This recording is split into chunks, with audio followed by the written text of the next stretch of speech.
हाँ जी, नमस्कार बच्चों। अब आज अपन स्टार्ट कर रहे हैं टेस्ट सीरीज जो हुई थी अपनी थर्ड टेस्ट होता 28 जनवरी को, उसका सॉल्यूशन करा रहे हैं, जिसमें अपन ने एक सीधी रेखा वाली गति और गुरुत्वीय त्वरण के अंतर्गत गति की बात कर रहे थे। उसके क्वेश्चन से इसको अपन 1 बाय 1 लेकर के सॉल्व करते हैं।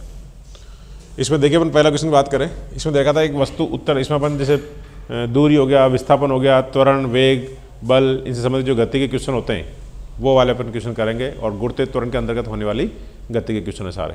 और क्वेश्चन अपना लेवल अभी फिलहाल वही रखा है जो अपन सेकंड ग्रेड तक आ सकता है। इस लेवल के क्वेश्चन अगर आप कर लेते हैं तो आप मान के चलिए कि आराम से आप सेकंड ग्रेड निकाल लेंगे, फिर इसमें कहीं अटकेंगे नहीं। तो कोशिश करें और फिर जब चैप्टर पढ़ाएंगे और आप कॉन्सेप्ट क्लियर करा देंगे और अच्छे क्वेश्चन भी आप और बड़े लेवल के भी वो क्वेश्चन आप कर सकते हैं। तो देखिए इसमें लिखा अपना पहला, एक वस्तु उत्तर दिशा में 6 मीटर चलती है। अब और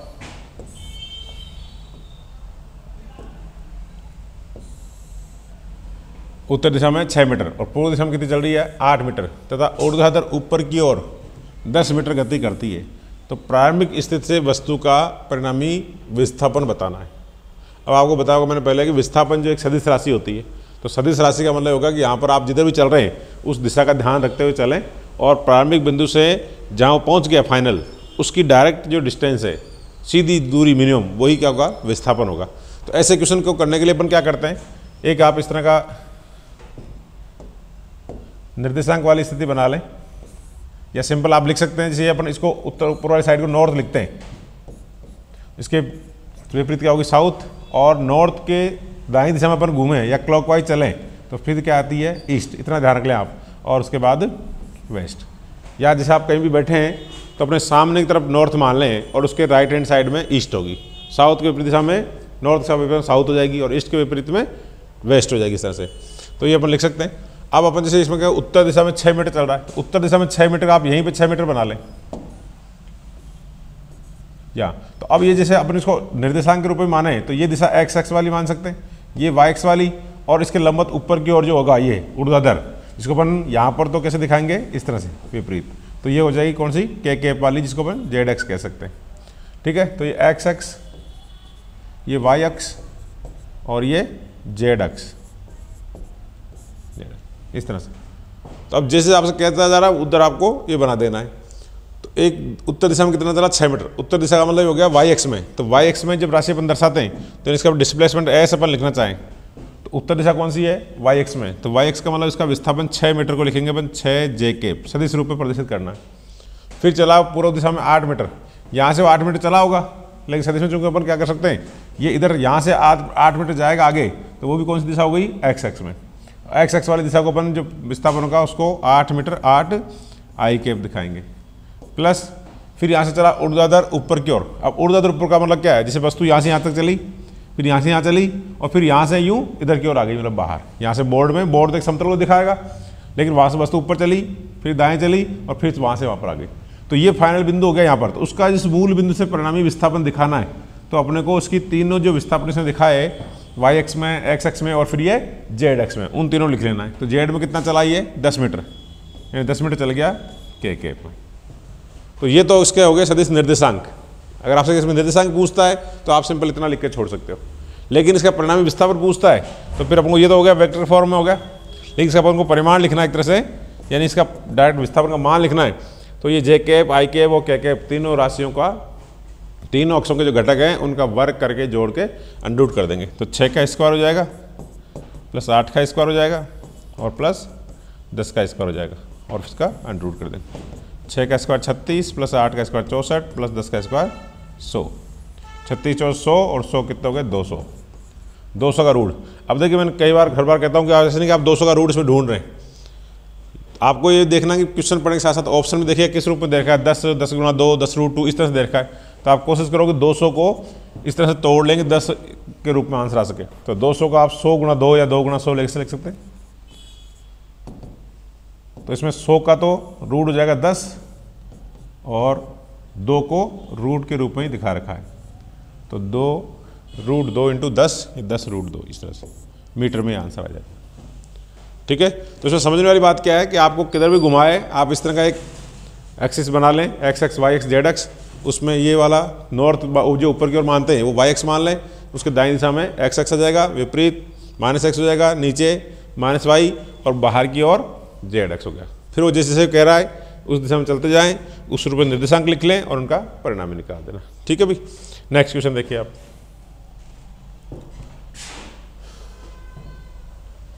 अगला क्वेश्चन, प्रारंभ में पृथ्वी के संपर्क में स्थित 1 मीटर त्रिज्या वाले पहिए, कोई पहिया है उसकी त्रिज्या दे रखी है 1 मीटर,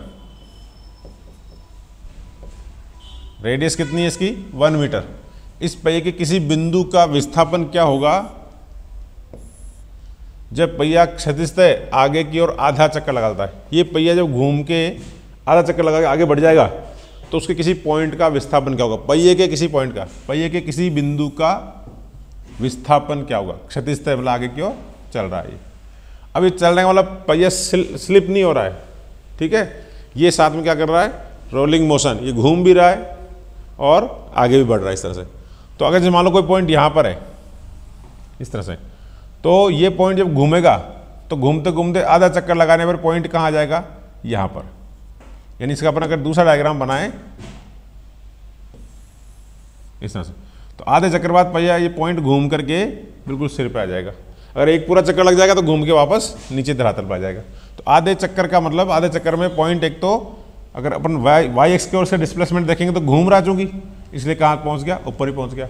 और एक अपन सीधी दूरी देखेंगे तो आप ये ध्यान रखिएगा, एक पूरे चक्कर में एक पहिया जो है वो 2πr दूरी, यानी उसकी परिधि है पहिए की, उसके बराबर दूरी तय कर लेता है। तो आधे चक्कर में 2πr का आधा मतलब कि πr, तो ये जो सीधी डिस्टेंस हुई इसकी यहाँ से यहाँ तक, ये हो गई πr। यानी ये पॉइंट एक्स एक्स में देखें तो πr आगे चला गया और वाई एक्स में देखें तो इतना ऊपर चला गया। अब ये दूरी कितनी हुई पूरी, इसके व्यास के बराबर, व्यास का मतलब हो गया 2r, उसकी त्रिज्या के बराबर। इस तरह से, क्योंकि ये लौटनी गति कर रहा है, स्लिप भी हो रहा है और रोटेट भी हो रहा है, दोनों काम हो रहे हैं। तो इसका विस्थापन जो होगा वो सीधा आपको यहाँ से यहाँ तक का विस्थापन निकालना है। तो इधर विस्थापन होगा इसका ये πr, और इधर विस्थापन कितना हो गया 2r, और ये जब हो जाएगा तो ये लंब और आधार दोनों का स्क्वायर करके जोड़ के उसका कंप्यूट कर देंगे। तो total displacement s is equal to ये πr उसका स्क्वायर प्लस ये ऊपर की ओर 2r उसका स्क्वायर का रूट कर देंगे। सदिश राशियों में योग करते हैं, दो राशियाँ सदिश, तो ये सदिश राशि होगी, ये सदिश राशि होगी, इन दोनों के बीच में कोण 90 डिग्री है। तो फिर आप इनका परिणाम निकालने के लिए दोनों राशियों का वर्ग करके जोड़ के अंडर रूट कर देंगे।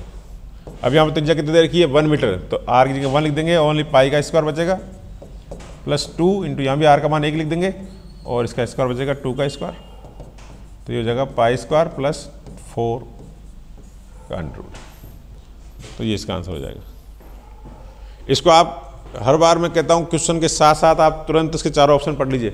ऐसा नहीं हो कि आप पाई का मान 22/7 लेके उसका स्क्वायर कर रहे हैं, फिर 4 जोड़ और अंडर रूट करने में लग रहे हैं, बहुत सारा टाइम खराब कर दिया और फिर आपने आंसर निकाला, पता लगा वो ऑप्शन में मिला ही नहीं। आंसर तो किसकी फॉर्म में दे रखा है, पाई की फॉर्म में दे रखा है। हम कई बार एग्जाम देते रहे इतने कॉन्सेंट्रेट हो जाते हैं कि हमको पता नहीं चलता कि ऑप्शन में क्या लिखा हुआ है, हम यहीं आके अटक जाते हैं और इसको आगे सोल्व करना शुरू कर देते हैं, बहुत सारा टाइम खराब कर लेते हैं, फिर पता लगा वो ऑप्शन उस रो में मिला ही नहीं। इसलिए आप हमेशा ऑप्शन जरूर पढ़ लें, साफ साफ दिख रहा है इसमें आंसर पाई की फॉर्म में पूछा है तो आपको इससे आगे सोल्व करने की जरूरत नहीं है, ये ध्यान रखने वाली बात है। तो यहाँ पर समझ गए, अगर इस सीधा कोई चीज़ स्लाइडिंग होती तो आधे चक्कर में इतनी दूरी तय करता πr बस इस तरह से, लेकिन ये चूंकि लौटनी गति कर रहा है, रोलिंग मोशन कर रहा है, तो ये आगे भी जा रहा है और ऊपर भी जा रहा है। नेक्स्ट क्वेश्चन, एक व्यक्ति सीधी सड़क पर प्रथम आधी दूरी v1 वेग से और उसके बाद शेष आधी दूरी v2 वेग से तय कर रहा है, तो व्यक्ति का औसत वेग क्या है। तो देखो औसत वेग पूछेगा, दूरी देखा तो वैसे औसत चाल लिखनी चाहिए यहाँ, लेकिन औसत वेग लिख दिया कोई बात नहीं। तो औसत वेग का मतलब या औसत चाल जो है, औसत कब निकालते हैं, जब चाल लगातार परिवर्तनशील हो, चाल का मान कम ज़्यादा हो रहा हुआ तो फिर उसका एक एवरेज निकालते हैं। तो उसके लिए औसत चाल का होता है कुल दूरी। अब देखिए आपको यहाँ पर देख क्या रखा है, इसे बाद में काम आएगी, थोड़ा अपन को क्वेश्चन को उल्टे स्टाइल से करने की आदत डालो। आपकी रिक्वायरमेंट क्या है, आपको पूछा क्या है, पहले उसका सूत्र लिख डालो। ये आधी दूरी क्या काम आएगी, ये वेग क्या काम आएगा, इससे बाद की बात है। जनरली टीचर करते क्या है कि उनको तो पता होता है कि इसको ऐसे ऐसे करने से आधी दूरी को और वेग को इस तरह से लिखो कि आगे करते करते आपका औसत वेग आ जाएगा। लेकिन आप जब पहली बार प्रैक्टिस कर रहे होंगे तो अपने को नहीं पता चलता कि करना क्या है। जब तक आपको अपना उद्देश्य पता नहीं होगा आप नहीं कर सकते कि क्या करना है। जैसे आपको मान लीजिए भूख नहीं लग रही, तो घर में आटा पड़ा है, सूजी पड़ी है, हलवा घी पड़ा है, दूध पड़ा है, कुछ भी पड़ा है, आपको नहीं पता होगा ऐसा क्या करना है। लेकिन अगर आपको भूख लग रही है तो आपको पता है कि रोटी बनानी है, तो फिर आप अपना आप ढूंढ लेंगे कि इसके लिए आटा चाहिए, पानी चाहिए, गैस चाहिए, ये सब प्रकार। तो पहले हम उद्देश्य पता होना चाहिए, सामान अपने आप जुटा लेते हैं अपन। तो ऐसे यहाँ पर है कि हमको पहले इस पर फोकस करना है कि पूछा क्या है, क्या पूछा है, औसत वेग, ठीक है, औसत चाल पूछिए मतलब। तो औसत चाल के फिर कुल सूत्र दूरी, सूत्र होगा कुल दूरी बटा कुल समय। अब बस आपको इस पर ध्यान रखना है दूरी कितनी दी हुई है और समय कैसे दिया हुआ है। तो कुल दूरी तो जो भी दे रखा है, यहाँ पर कहीं पर्टिकुलर नहीं देखा, बस ये करें आधी दूरी तो v1 वेग से और आधी दूरी v2, यानी कोई भी कुल दूरी जो भी है उसका आधा आधा अलग अलग वेग से तय कर रहा है। तो कुल दूरी को आप कुछ भी d मान लें इसमें, इस तरह से। अब टाइम, अब इसमें आपको टाइम कहीं भी नहीं दिया हुआ है, तो टाइम नहीं दिया तो अब टाइम आपको अब इस पर फोकस करना कि टाइम कैसे निकालूं। तो एक सूत्र है मेनली, अपन कहते हैं चाल बराबर क्या होता है, दूरी बटा समय। एक सूत्र से एक ही अज्ञात को ज्ञात कर सकते हैं, यानी अगर ये दोनों दे रखे हों तो चाल ज्ञात कर सकते हैं, ये दोनों दे रखे हों तो दूरी ज्ञात कर सकते हैं, ये दोनों दे रखे हों तो समय ज्ञात कर सकते हैं। अब हमारी नीड किसकी है, समय ज्ञात करने की। तो समय के लिए क्या हो जाएगा, समय ऊपर ले जाओ तो चाल नीचे ले आओ, तो समय बराबर दूरी बटा चाल। कई लोग इसके भी सारे सूत्रों को रटते हैं, चाल का भी सूत्र रखेंगे, समय का भी रटेंगे, दूरी का भी रटेंगे। एक सूत्र रट लो मैन की चाल बराबर दूरी बटा समय। अब जब आपको जरूरत है कि आपको समय निकालना है तो उसको हाथ के हाथ पलट दो, इतनी तो हाथ का चेंज करना आना चाहिए अपने को। तो अब समय अब आप दूरी बटा चाल हो गया। तो जैसे ये है, प्रथम आधी दूरी वेग v1 से, यानी दूरी आधी, जैसे कुल दूरी d मान ली तो d की आधी दूरी d/2, और उसमें चाल कितनी थी v1, यानी एक तो ये समय लगा इसको t1, थोड़ा तो ये समय इसने काम लिया, वो समय का मान कितना हो गया d/2 बटा v1। दूसरा समय और लिया, फिर थोड़ा सा अलग समय लगा उसको, अगली आधी दूरी, शेष आधी दूरी v2 देख से, यानी अब जो आगे टाइम लगा t2 बोलेंगे उसको, तो वो d/2 बटा v2 हो गया। ये दो अलग अलग समय थे जिनमें उसने दूरी तय करी। तो कुल समय कितना लगा दोनों जोड़ देंगे, तो t बराबर क्या हो गया t1 प्लस t2, और t1 बराबर t2 बराबर ये अपन लिख लेंगे d/2 v1 plus d/2 v2। ये कुल समय लग रहा है उसको, और वो समय कहाँ लिख देना है आपको, यहाँ पर कुल दूरी बटा समय। तो ये जो t लग रहा है उसको यहाँ लिख देंगे, ठीक है। तो d बटा t, d कुल दूरी, और अब t जो लगा ये d बटा v1 d बटा v2। तो इसको नीचे लिख कर आप सॉल्व करेंगे, d अपॉन ये हो गया d बटा 2v1 प्लस d बटा 2v2। इसको जब आप सॉल्व करेंगे तो ऊपर तो d रहेगा, इसमें d/2 कॉमन आ जाएगा, d/2 या 1/v1 प्लस 1/v2, डी से डी कट जाएगा, ये बटा के नीचे बटा है तो ये बटा बट होकर फटाफट ऊपर आ जाएगा, तो ये 2 ऊपर आ जाएगा। और इसको जब सॉल्व करोगे आप नीचे एलसीएम लेकर के, तो ये v1 v2 बटा v1 प्लस v2 आ जाएगा, ठीक है भाई। नीचे वाले में आप लघुत्तम लेकर सॉल्व करोगे तो वो एक बार पलट के उल्टा उड़ जाएगा। तो ये रिजल्ट आता है। इस रिजल्ट को आप चाहो तो डायरेक्ट याद भी कर सकते हो कि अगर कुल दूरी का आधी दूरी इसने v1 वेग से और आधी दूरी v2 वेग से तय करता है, तो औसत चाल का सूत्र 2v1 v2 बटा v1 प्लस v2 होता है। इसको आप डायरेक्ट भी याद कर सकते हैं, लेकिन भूल जाओ तो हमको इतना से थोड़ा हाथ का चेंज करना भी आना चाहिए, ठीक है। ये समझना है। तो ये इस तरह क्वेश्चन आता है। नेक्स्ट क्वेश्चन अब देखिए, दो कण ए और बी, इनके विस्थापन समय ग्राफ सरल रेखाएं, इनके विस्थापन, दो कण ए और बी दोनों का जो विस्थापन है और समय, उसके मतलब ग्राफ कैसी है, सरल रेखा, जो समय अक्ष के साथ क्रम से 30 डिग्री और 60 डिग्री का कोण बनाती है। तो इनके वेगों का अनुपात बताओ। यानी आपको ग्राफ दे रखा, विस्थापन समय ग्राफ दे करके वेग पूछना चाह रहा है। तो वेग का विस्थापन समय ग्राफ से क्या संबंध है, किसी वस्तु के विस्थापन और समय के मध्य ग्राफ हो, इधर तो अपन लिख दें विस्थापन, एस डिस्प्लेसमेंट हो गया, इधर टाइम हो गया, तो इसके मतलब जो भी ग्राफ है, तो इस ग्राफ का ढाल क्या बताएगा, वेग को बताएगा। यानी वेग बराबर क्या हो जाएगा, विस्थापन समय ग्राफ का ढाल। ढाल का मतलब होता है यहाँ पर कोण, और कोण कौन सा, tan थीटा निकालना है आपको। यानी वो ग्राफ एक्स अक्ष से जो कोण बना रहा है उस कोण का tan मान निकालना है इस पर से। और ढाल कब निकालना पड़ता है, जैसे वेग पूछा आपसे, तो वेग और वेग के साथ विस्थापन समय क्या संबंध है, वेग बराबर क्या होता है, विस्थापन बटा समय। तो इन दो राशियों के अनुपात से अगर वेग आ रहा है तो इन दोनों के मध्य ग्राफ का ढाल भी इसी राशि को बताएगा। दो राशियों के अनुपात से तीसरी राशि आ रही है, तो उन दोनों राशियों के मध्य ग्राफ का ढाल भी उस राशि को ही बताएगा। बस ये ध्यान रखना है कि ऊपर वाली राशि जो अंश बोलते हैं इसको अपन, वो वाई एक्स में होनी चाहिए, और इसको हर बोलते नीचे वाली राशि डिनोमिनेटर वो एक्स एक्स पे होनी चाहिए, ये ध्यान रखें। तो अब ये कह रहा है दो कण अलग अलग, कण ए है, इसके लिए ग्राफ कितना कोण बना रहा है 30 डिग्री, और दूसरा जो है उसके लिए कितना कोण बना रहा है, इसको ए मान लें और इसको ये बी, ये ए कण के लिए ग्राफ है तो इसके लिए कोण है 30 डिग्री, और बी वाला का कोण कितना है 60 डिग्री। तो ए वाले का जो वेग होगा वो इस 30 डिग्री जो कोण आ रहा है उसका tan मान के बराबर आएगा, यानी वी ए लिखूँ मैं, तो V A is equal to tan 30, और b का वेग लिखूंगा तो वी बी वो आ गया tan 60। इस तरह से ये मैंने ऊपर नीचे क्यों लिखा, क्योंकि वेगों का अनुपात पूछा है, वी ए अनुपात वी बी ऐसे लिख दे, चाहे बटा के रूप में लिख दे, एक ही बात है।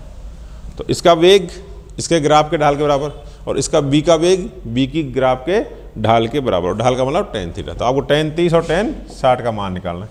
अब tan 30 का मान आपको नहीं आता तो sin 30 बटा cos 30 कर लेंगे। sin 30 का मान होता है 1/2, और cos 30 का मान होता है √3/2, उसको ऊपर लिख देंगे। नीचे tan 60 का मतलब sin 60 होता है √3/2, और बटा cos 60 वो होता है 1/2 ऊपर आ जाएगा इस तरह से।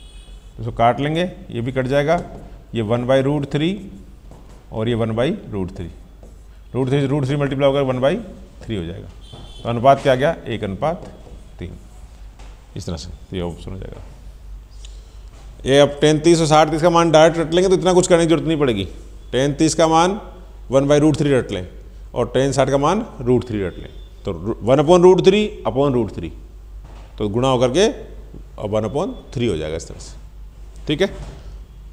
तो ये कंसेप्ट क्या ध्यान रखना कि विस्थापन समय ग्राफ का ढाल वेग को दर्शाता है। और ऐसा अगर उसको एक चीज़ और ध्यान रखो, अगर एस निकालनी हो तो वी ओ टी, एस बराबर क्या होगा वी गुणा टी, यानी वी ओ टी को गुणा करने से एस आता है, वेग और समय को गुणा करने से एस आता है। तो अगर इन दोनों के मध्य ग्राफ दे रखा है तो इन दोनों के ग्राफ के नीचे का क्षेत्रफल किसको बताएगा, विस्थापन को।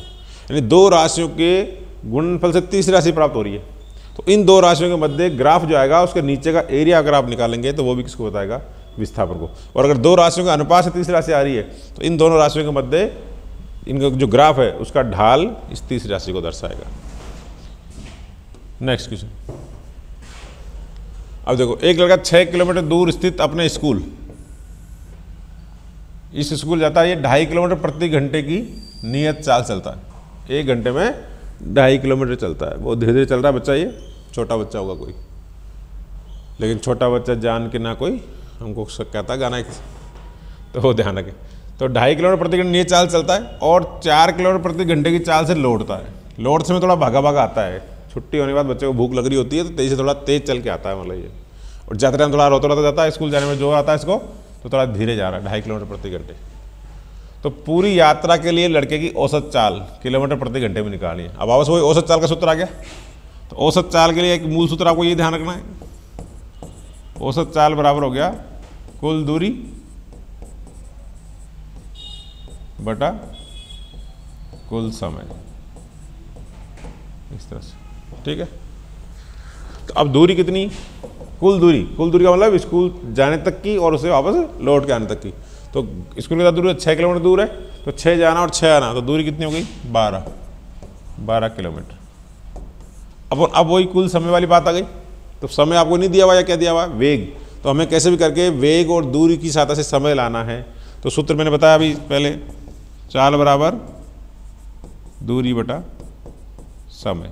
तो हमें समय चाहिए था, तो समय बराबर दूरी बटा चाल। समय इधर ऊपर आ जाएगा तो चाल इधर नीचे आ जाएगी। तो इसमें 2 अलग अलग टाइम लग रहे हैं, उसको जाने में अलग टाइम लगता है और आने में अलग टाइम लगता है, तो दोनों जोड़ देंगे तो T1 टाइम जो हुआ तो उसके लिए दूरी, यानी जाते समय कितना टाइम लगा, तो उसके लिए दूरी कितनी जाते समय, वही 6 किलोमीटर बड़ा चाल कितनी थी इसकी 2.5 किलोमीटर, 2.5 किलोमीटर प्रति आवर। तो ये टाइम आ जाएगा आवर में, घंटे में आ जाएगा टाइम। दूसरा T2, तो T2 यानी आते टाइम कितना टाइम लग रहा है, तो आते टाइम दूरी तो वही 6 किलोमीटर आ रहा है, लेकिन चाल कितनी उसकी 4 किलोमीटर प्रति घंटे। तो ये दोनों को जोड़ देंगे तो टोटल टाइम आ जाएगा, यानी T बराबर T1 प्लस T2 बराबर 6/2.5 प्लस 6/4 ये आ जाएगा। इसको अपन यहाँ पर क्या कर देंगे, इस पूरे टाइम को यहाँ लिख देंगे, तो इसकी जगह यहाँ लिखेंगे इधर, तो 6/2.5 प्लस 6/4। ठीक है, इसको लघुत्तम लेके आप सॉल्व कर सकते हैं। 12 इसको चाहें तो आप अब लघुत्तम कैसे लेंगे, देखो आप इधर 2.5 है इधर 4 है, तो उसका अगर आप एलसीएम नहीं ले सकते तो सिंपल सन को क्या कर लो, मल्टीप्लाई कर लो 2.5 × 4, और नहीं तो उसको आप सिंपल 2.5 की जगह यहाँ से 10 हटा करके इसको 60 कर लो, 25 आ जाएगा। तो 25 × 4 कितना हो गया, 100। ठीक है, इस तरह से 25 × 4 का लघुत्तम कितना हो गया, 100 हो गया। आप सीधा गुणा कर लें। अब उसके बाद क्या करेंगे, इस 100 को इस संख्या से गुणा करेंगे 60/25 से, 25 100 वापस 4 बार कट जाएगा और 60 × 4 240 हो जाएगा। प्लस जब इससे करेंगे तो 6/4 वापस 100 से गुणा करेंगे तो 25 बार कट जाएगा, 25 छक्का 150 हो जाएगा। तो संख्या हो गई 12 और ये 100 ऊपर आ जाएगा यहाँ पर, 12 × 100/240 प्लस 150 कितना हो गया, 390। 0 से 1 0 काट डालो और ये 3 से काट देंगे, ये 3 चौक 12 और 3 13 × 39, 4 × 10 40 और बटा 13, 40/13 ये आंसर है। किसमें आंसर आएगा, ये किलोमीटर पर आवर में। ठीक है, समझ में आया। ये छोटा मोटा गणित का पोर्शन है, तो आप प्रैक्टिस करोगे लघुत्तम वगैरह की, तो इसको अलग से सोल्व कर लो चाहो तो आप नीचे वाले हिस्से को, और सोल्व करके फिर वापस अलग से 12 में भाग दे लीजिएगा। नेक्स्ट थ्योरेटिकल क्वेश्चन है, निम्न में से कौन सी एक विमीय गति है। एक विमीय गति का मतलब जब वो चल रहा है तो उसकी एक ही विमा चेंज होनी चाहिए। एक विमा का मतलब उसकी लंबाई चेंज होनी चाहिए, या एक सिंपल लाइन पे गति कर रहा हो इस तरह से, मतलब तो एक लाइन पे चलेगा तो क्या उसकी दूरी बदलती जाएगी, कोई क्षेत्रफल तय नहीं करेगा, दूरी तय करेगा सिंपल सा। तो सिंपल सा एक लाइन में जो गति होती है वो एक विमीय गति होती है, एक विमीय गति।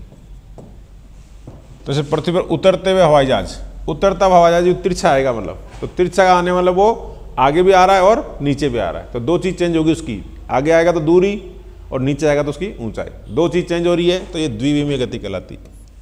सूर्य के चारों तरफ घूमती हुई गति, तो ये वृत्ताकार गति होती है। इसमें ये घूमता भी है लगातार, उसकी दिशा बदलती रहती है। एक विमीय गति में दिशा नहीं बदलेगी उसकी इस तरह से। चलती हुई ट्रेन के पहियों की गति, पहिए की गति बोली, ट्रेन की गति नहीं बोली। पहिया लगातार लौटने की गति करता है, तो उसमें भी एक से अधिक विमा चेंज होती है। और चौथा, सीधे रेल मार्ग पर दौड़ती ट्रेन की गति, ये ट्रेन के पहियों की गति थी और ये ट्रेन की गति, पहिए घूमते हैं लेकिन ट्रेन क्या जाती है सीधी आगे, तो सीधी आगे जाएगी तो गति क्या कहलाएगी, सीधे रेल मार्ग पर। रेल मार्ग मुड़ा हुआ नहीं है, सीधे रेल मार्ग पर ट्रेन चल रही है तो गति क्या कहलाएगी, एक विमीय गति कहलाएगी। तो इस तरह थोड़ा सा एग्जाम्पल से ध्यान रखना। नेक्स्ट वन, अब समय t सेकंड पर एक सरल रेखा के अनुदिश किसी कण का विस्थापन दे रखा है, जो सूत्र द्वारा व्यक्त किया जा रहा है। किसी कण का विस्थापन और समय के मध्य संबंध दे रखा है, इस कण का त्वरण क्या होगा। तो इसमें छोटा सा लॉजिक ध्यान रखना, किसी विस्थापन का अपन अवकलन कर देंगे समय के साथ dx/dt, तो क्या आ जाता है इसमें वेग आ जाएगा, और वेग का समय के साथ अवकलन कर देंगे तो आ जाएगा पास त्वरण।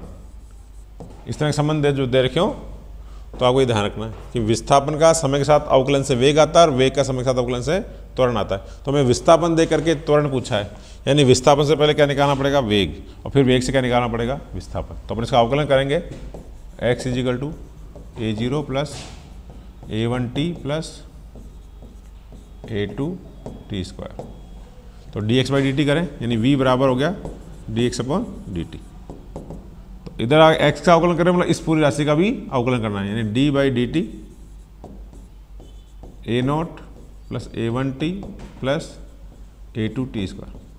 अभी मैं आपको पूरी चीज़ एक स्टेप दिखा रहा हूँ, थोड़ा सा आप प्रैक्टिस कर लेंगे तो आप इतने कुछ भी करने जो नहीं, सीधा यहीं देख के आप तुरंत इसका 2 बार अवकलन करेंगे, आंसर आ जाएगा।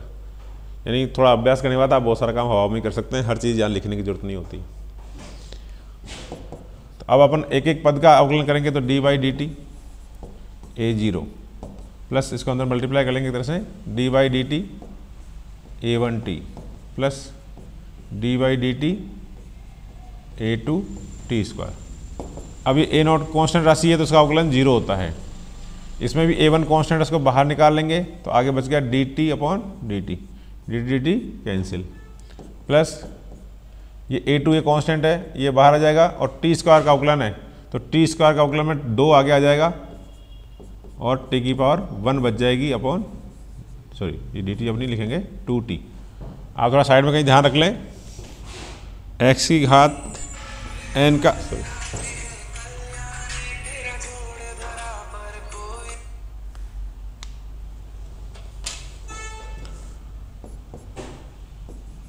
x की घात n का अवकलन, तो यहाँ हो जाएगा n x की पावर n-1, ठीक है। तो घात आ गई 2 और फिर उस t के ऊपर पावर बच गई थी, उसमें से 2 - 1 तो 1 बच गया, 2t हो गई। तो यहाँ तो बच गया a1 प्लस 2a2t, 2a2t। समझ आया अवकलन क्या कर रहे हैं?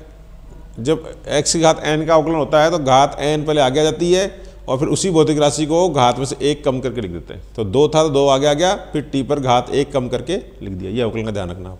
तो ये तो आ गया आपके पास वेग। अगर वेग पूछता तो यही आंसर था, लेकिन वो पूछ रहा हमसे त्वरण, तो त्वरण के लिए वेग का वापस एक बार अवकलन करना पड़ेगा। तो वापस d/dt करेंगे। तो मैं थोड़ा सा डायरेक्ट बता देता हूँ। अब ये कॉन्स्टेंट राशि है, इधर अवकलन करना पड़ेगा, इन सब का अवकलन करना है। इस कॉन्स्टेंट राशि का अवकलन 0 होगा। इस कॉन्स्टेंट राशि में 2a कॉन्स्टेंट ये गुणा है तो अलग हो जाएगा, और t का अवकलन होगा only dt upon dt, dt cancel हो जाएगा। तो केवल क्या बच गया, d बराबर dt, यानी कि ये त्वरण है और ये ओनली 2a2 के बराबर बच गया। तो 2a2। अब इसमें आप एक चीज़ ये भी देख सकते हैं कि विस्थापन तो समय पर डिपेंड कर रहा था, तो समय आ रहा था। वेग के सूत्रों में समय आ रहा है, यानी वेग भी यहाँ पर समय के साथ बदल सकता है, परिवर्तनशील है। लेकिन जो त्वरण है वो त्वरण a2 आया, ओनली इसमें कहीं t नहीं आया। इसका मतलब त्वरण इसका नियत है, नियत त्वरण के अंतर्गत गति कर रही है वस्तु। और जो वस्तु नियत त्वरण के अंदर गति करती है उस पर न्यूटन की गति के सारे समीकरण अप्लाई कर सकते हैं, जो v बराबर u + at होता है, इस तरह से, ठीक है। लेकिन त्वरण है, इसका मतलब इस वस्तु पर बल लग रहा है और उसका वेग लगातार परिवर्तनशील है। नेक्स्ट क्वेश्चन देखिए। अगला, तय किए गए विस्थापन और दूरी के अनुपात का आंकिक मान। विस्थापन और दूरी के अनुपात का आंकिक मान। हेलो,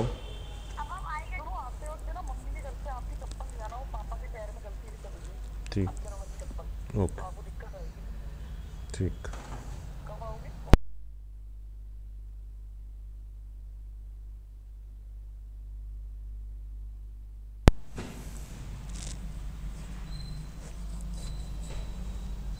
ठीक है, तो देखिए विस्थापन और दूरी, तो विस्थापन हमेशा क्या होता है, दूरी से छोटा होता है। जैसे मान लो कोई वस्तु है, यहाँ से स्टार्ट हुई, इधर गई, यूँ चल रही,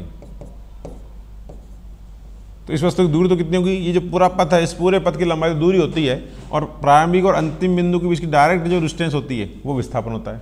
तो विस्थापन जो है वो दूरी से क्या आ रहा है, कम आ रहा है। अगर मान लो सीधी चल रही है वस्तु, यहाँ पर इस तरह चली है, जो तो जितना दूरी है वही क्या कहलाएगा, विस्थापन कहलाएगा। तो इस केस में तो दूरी और विस्थापन दोनों बराबर है, और इस केस में ये विस्थापन जो है दूरी से कम है।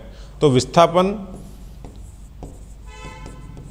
हमेशा या तो दूरी से कम रहेगा या दूरी के बराबर हो सकता है। कभी भी विस्थापन दूरी से ज़्यादा नहीं हो सकता। इसलिए अनुपात, अगर विस्थापन बटा दूरी निकालूं मैं, विस्थापन बटा दूरी, तो दोनों अगर मान लो बराबर है, जैसे 5/5, तब तो कितना आएगा, 1।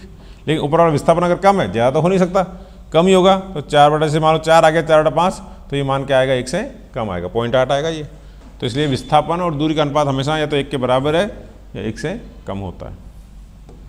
समझ आ रहा है? कोई क्वेश्चन आपको नहीं समझ आया तो कभी आप अलग से मैसेज कर सकते हैं, ठीक है। क्लास में जब थ्योरी पढ़ाएंगे तब आप पूछ सकते हैं और थोड़ा प्रैक्टिस करो। एक्चुअली 1 घंटे में 30 क्वेश्चन सॉल्व कराना थोड़ा सा फास्ट रखना पड़ता है। इस बार अगली बार थोड़ा क्वेश्चन में चाह रहा हूँ कम करें, ताकि आप 1 से सवा घंटे में एक लिमिटेड वीडियो बने और उसमें आराम से क्वेश्चन को तसल्ली से कर सकें। अब देखो एक क्वेश्चन, एक स्थिर लक्ष्य पर दागी गई गोली 3 सेंटीमीटर धंसने के बाद, कोई जगह है, वस्तु है, कोई सामान है, उसमें गोली दाग दी किसने, कोई दीवार मान लो, कोई मिट्टी का भरा हुआ कट्टा मान लो, आदि मान लो, जो भी।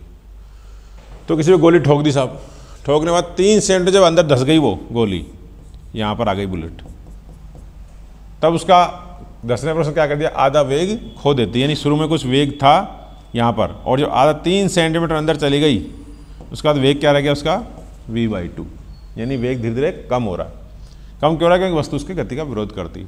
तो ये मानकर कि लक्ष्य की सतह द्वारा गति का नियत विरोध होता है, यानी आगे भी वो कह रहा है ऐसा विरोध होगा। शुरू में 3 सेंटीमीटर चलने पे इस वस्तु ने गति का जो विरोध किया है वैसा ही विरोध वो आगे करेगी, यानी उसी हिसाब से वो आगे वेग को कम करेगी और कहीं ना कहीं जाकर गोली रुक सकती है इसमें।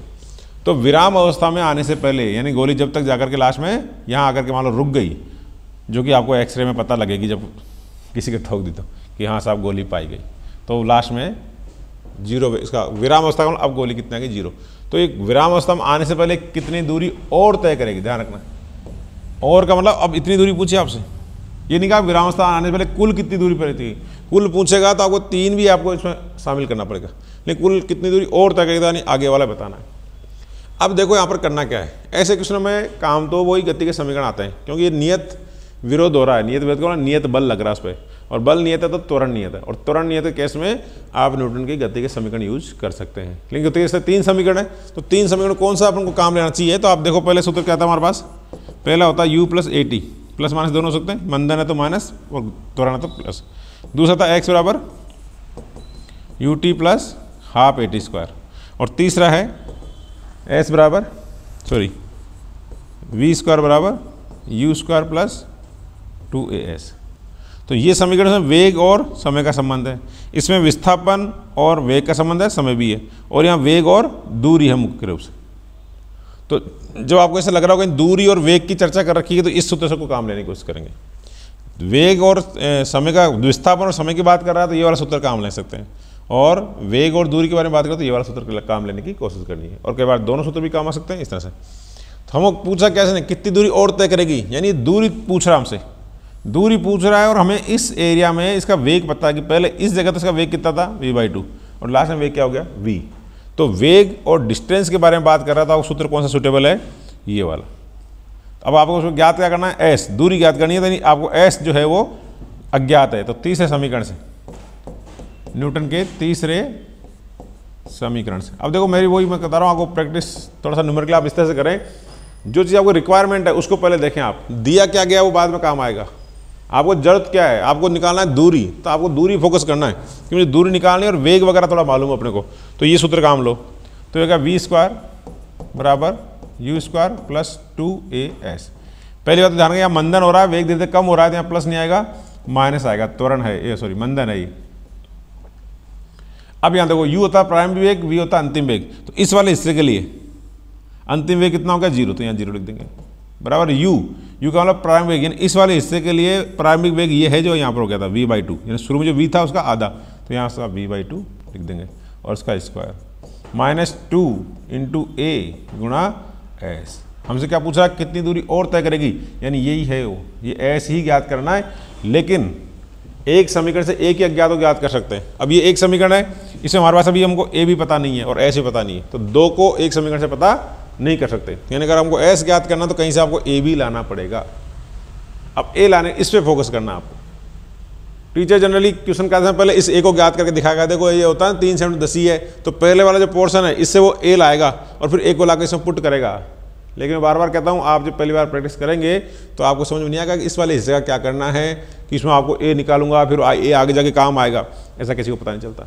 आवश्यकता आविष्कार की जननी होती है, आपको जरूरत है s निकालने की, तो आपको जब पता लगे a निकालना है तब आप उस पीछे वाले पोर्शन में गौर करेंगे कि मुझे a की जरूरत है। पहले से पता नहीं चलता, किसी को मैं ऐसे करूँगा तो ऐसे बन जाऊँगा, किसी को नहीं पता होता है। तो वही आपको टेक्निक आपको ध्यान रखनी है कि आपको पहले जो मूल चीज़ पूछिए उस पर फोकस करो, और फिर अब इस फॉर्मूले में आप कहाँ अटके क्या पता नहीं है उसको कहीं ना कहीं से इस क्वेश्चन में ढूंढने की कोशिश करो। जो फिर आपको जरूरत है a, तो या तो इसमें a कहीं डायरेक्ट दिया होगा, डायरेक्ट नहीं तो इनडायरेक्ट क्वेश्चन कुछ दे रखा होगा, उससे निकालेंगे। तो अब इसको अपन थोड़ा सा इधर पक्षांतर कर लें, 2as बराबर ये हो जाएगा v²/4।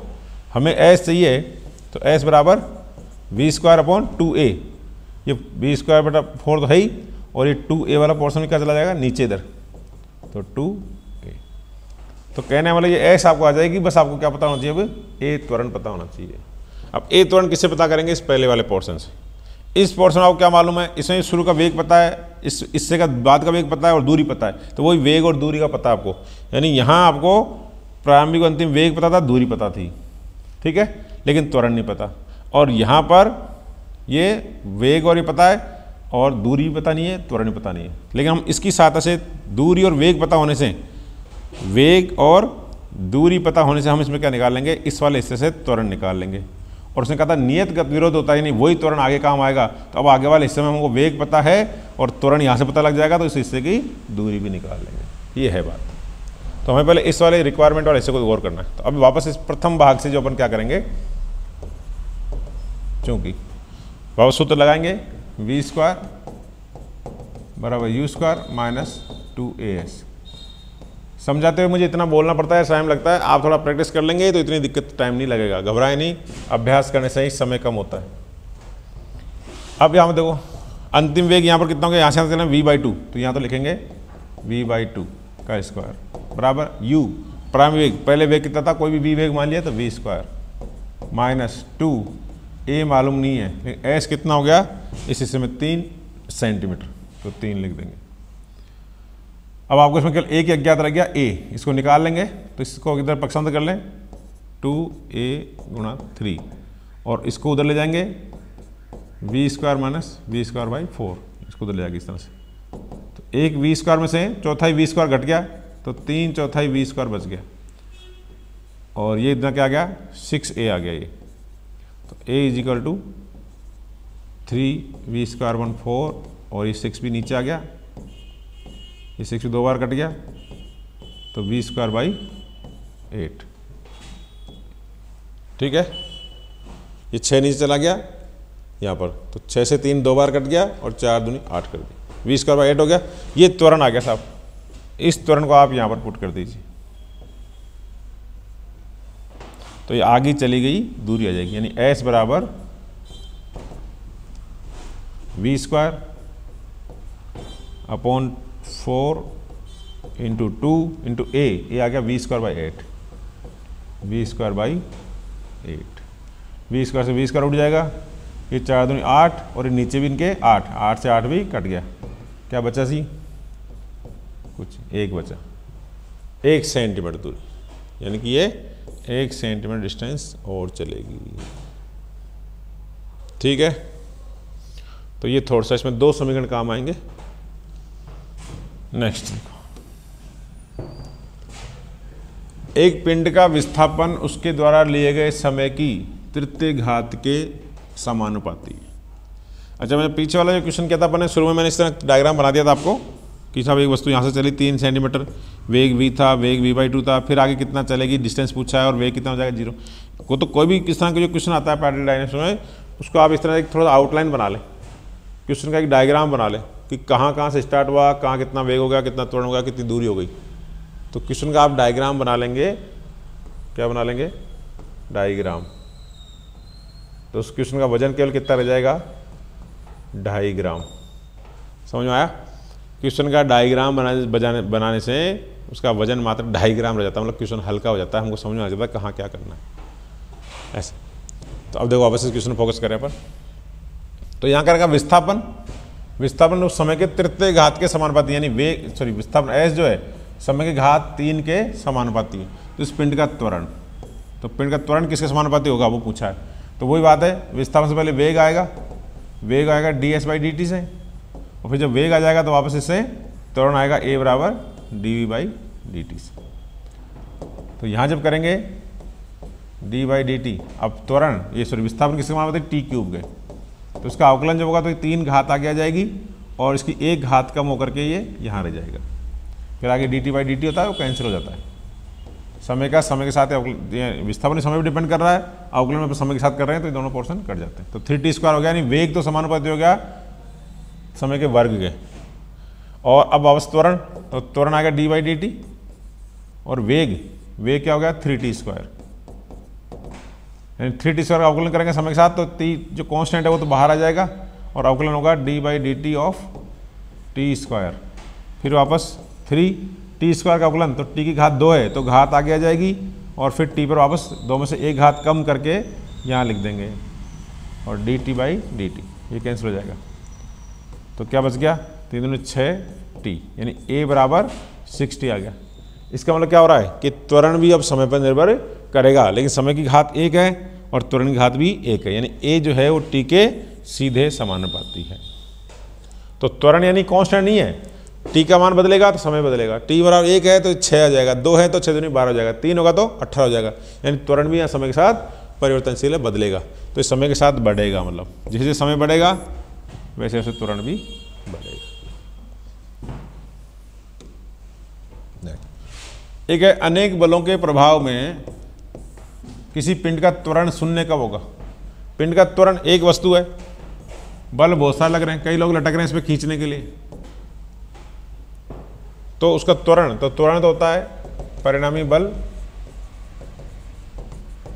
बल बटा द्रव्यमान।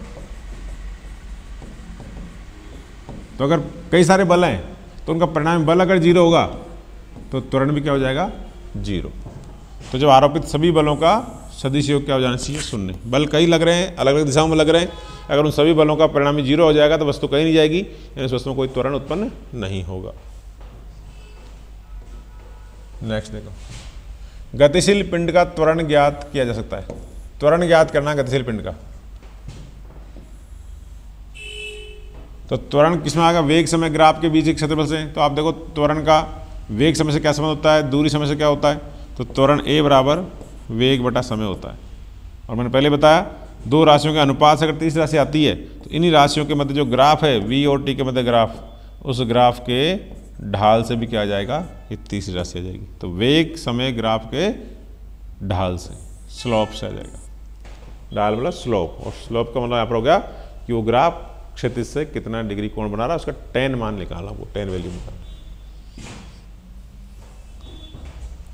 नेक्स्ट देखिए, कण का प्रारंभिक वेग 10 मीटर पर सेकंड है और अवमंदन 2, ये मीटर होना चाहिए यहाँ, मीटर पर सेकंड स्क्वायर है। तो कण द्वारा 5वें सेकंड में चली गई दूरी, अवमंदन का मतलब वेग धीरे धीरे कम हो रहा है। शुरू में 10 था, यानी 1 सेकंड में 10 मीटर, शुरू में वो 1 सेकंड में 10 मीटर चलता है, लेकिन वो चूंकि अवमंदन हो रहा है, धीरे धीरे उसकी स्पीड कम हो रही है, तो अब हर सेकंड उसकी वेग स्पीड थोड़ी सी कम होती जाएगी, हर सेकंड वो कम दूरी तय करेगा। पहली सेकंड में 10 मीटर दूरी तय कर रहा है, लेकिन उसके हर सेकंड में 2 उसके अवमंदन आ जाता है, तो हर सेकंड अब उसकी स्पीड कम होगी, तो हर सेकंड वो दूरी भी कम तय करेगा। तो कहेगा 5वें सेकंड में कितनी दूरी तय करेगा।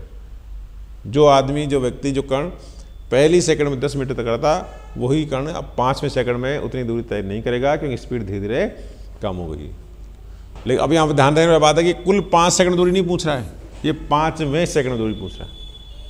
किसमें, 5वें सेकंड में। तो किसी nवें सेकंड में तय की दूरी जो होती है s, nth मतलब किसी nवें सेकंड में, तो ये हो जाएगा u + a/2 2n-1।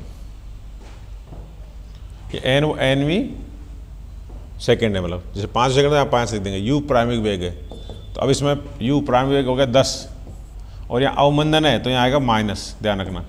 a वो अवमंदन का मान 2/2 इंटू 2 इंटू n मतलब जिसवीं सेकंड पूछा है, 5वीं में, चौथी में, तो 5वें सेकंड में, तो ये 5 -1, तो 10 - 2/2 कैंसिल हो गया, 10 में से 1 गया तो 9, और फिर 10 में से 9 गया तो 1, तो लास्ट में 1 मीटर, यानी 5वें सेकंड में तो ये 1 ही मीटर दूरी तय। थोड़ी देर में तो रुकने वाला है, इस तरह से।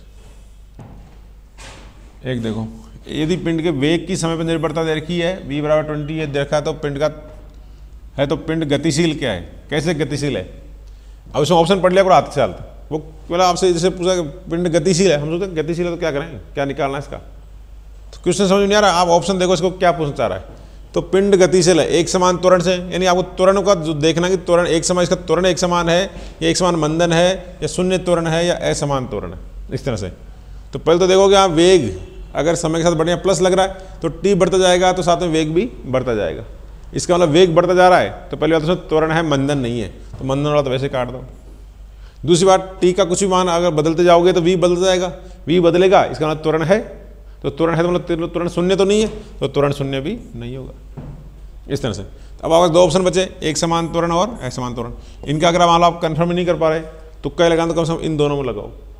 तुक्का जब भी लगाओ तो तुक्का लगाने का तरीका जय बजरंगबली चौथा ऐसे नहीं लगाना आपको, बजरंगबली आपको ध्यान रखेंगे, लेकिन इस तरह से ध्यान रखेंगे।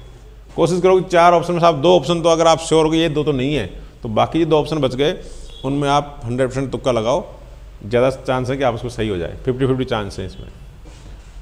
एग्जाम में तुक्के लगाना भी जरूरी है। तो अब बात देखनी है असमान या एक समान, तो उसके लिए अपन को वेग का क्या करना पड़ेगा, त्वरण बराबर वही आ गया dv/dt, वेग का समय के साथ अवकलन कर देंगे। तो d/dt, वेग क्या दे रखा था 20 + 0.1 t², तो इस पूरे के साथ अंदर ले लेंगे d/dt 20 + d/dt 0.1 t²। इक्वल, अब ये 20 कांस्टेंट राशि है, कांस्टेंट का अवकलन 0 होता है, प्लस यहाँ पर ये 0.1 ये भी कांस्टेंट था तो वो तो बाहर आ जाएगा, और t² का अवकलन मैंने कितनी बार बताया, t के ऊपर घात 2 है तो घात 2 तो आगे आ जाएगी, और फिर इस पर एक घात कम करके वापस लिख देंगे, तो 2 में से एक कम करके लिखेंगे तो एक आएगा dt/dt, ये कट जाता है। तो केवल क्या बचा ये, यानी त्वरण आया a बराबर 0.2t, 0.2t। तो यहाँ त्वरण के सूत्र में क्या आ रहा है, टाइम आ रहा है, यानी यहाँ टाइम वेरी बदलता रहेगा, 1 सेकंड 2 सेकंड 4 सेकंड, तो उसके बाद त्वरण भी क्या रहेगा, बदलता रहेगा। बदलने का मतलब कैसा है, वो असमान है, यानी परिवर्तनशील त्वरण है। परिवर्तनशील त्वरण जब होता है तो फिर उस केस में उस पिंड पे गति के समीकरण लागू नहीं होते। तो ये आपसे कितना पूछा था कि परिवर्तनशील है या नियत। नेक्स्ट क्वेश्चन देखो, एक नियत बल F के अनुप्रयोग से 10 मीटर प्रति सेकंड के वेग से चलती हुई कार को 20 मीटर की दूरी में रोका जा सकता है। दूरी में कार को रोका जा रहा है, किसी बल का प्रयोग करके किसी कार को थोड़ी देर रोका जा रहा है, यानी वो बल जो है वो उसके स्पीड को बढ़ाने के लिए नहीं है बल्कि इसको कम करने के लिए, यानी गाड़ी में ब्रेक लगाए जा रहे हैं या पीछे से कोई खींच रहा है उसको, वही मतलब ब्रेक वाला। तो ब्रेक लगा के गाड़ी को 20 मीटर के अंदर क्या कर देते हैं, रोक देते हैं। रोक देने का मतलब वेग क्या होगा, बिल्कुल 0, और जो पहले कितना था 10। यदि कार का वेग 30 मीटर होता तो इसी बल द्वारा इसे कितनी दूरी में रोका जा सकता है। अब आप देखो इसमें वही दो की बात हो गई। आपको मैंने कहा ये जो 10 मीटर दे रखा है और ये कार का 20 मिनट रोक रही, इससे आपको पहले मतलब नहीं है, ये क्या काम आएगा आपको नहीं पता। आपको तो ये पूछा, इस पर गौर करो आप, इसे कितनी दूरी में रोक सकते हैं, दूरी पूछी है और साथ में करेगा कार का वेग 30 मीटर प्रति सेकंड हो, यानी 30 मीटर वेग दे करके पहला वेग ये हो गया, और फिर इसको रोकना है मतलब अंतिम वेग 0 हो गया। तो प्रारंभिक और अंतिम वेग दे दिया एक तरह से, और दूरी पूछ रहा है, तो फिर वही समीकरण कौन सा काम आएगा, नियत बल है, ये भी ध्यान रखना है। बल नियत है मतलब त्वरण नियत है, और त्वरण नियत तो गति के समीकरण आप बेधड़क लगा दो, कोई टेंशन वाली बात नहीं। लेकिन उसमें लगाना कौन सा है, तो वेग और दूरी के लिए संबंध कौन सा हो गया, v² बराबर u² ± 2as। अगर रोकने की बात हो रही तो अवमंदन है, मतलब मंदन तो माइनस काम आएगा, तो u² − 2as बराबर v²। तो आप देखो क्या पूछा इसमें, कितनी दूरी में रोका, यानी s पूछ रहा है। s पूछ आपको v u a ये सब मालूम होना चाहिए। एक समीकरण से एक ही अज्ञात को ज्ञात कर सकते हैं, तो उसके अलावा बाकी सब पता होना चाहिए। तो v पता होना चाहिए, u पता होना चाहिए, a पता होना चाहिए। अब v तो अंतिम वेग है, ये अंतिम वेग तो क्या रुक गया, तो ये तो 0 हो गया। प्रारंभिक वेग जो कितने चल रही थी 30 मीटर चले, तो 30 का स्क्वायर आ जाएगा यहाँ, -2 × a। अब आपको त्वरण पता नहीं है, यहाँ आके अपनी गाड़ी अटक गई, अपनी गाड़ी रखना अपन कर नहीं पा रहे, तो अब आपको पहले आपको क्या निकालना पड़ेगा, ए निकालना पड़ेगा। तो अब वापस आप ए के लिए कोशिश करो पहले।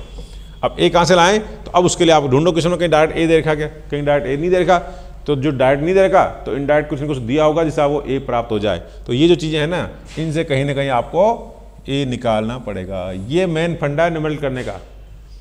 नहीं तो फिर इसमें अपन सोचते हैं यार क्वेश्चन शुरू कहाँ से करूँ, इस वेग का क्या करूँ, पहला समीकरण लगाऊँ, दूसरा लगाऊँ, तीसरा लगाऊँ, समझ में नहीं आता। सबसे बड़ी दिक्कत आती है बच्चे को न्यूमेरिकल करने में कि क्वेश्चन को शुरू कहाँ से करूँ, पहले चालू क्या करूँ, ये पता लग जाए तो फिर तो आगे बढ़ जाता है आदमी।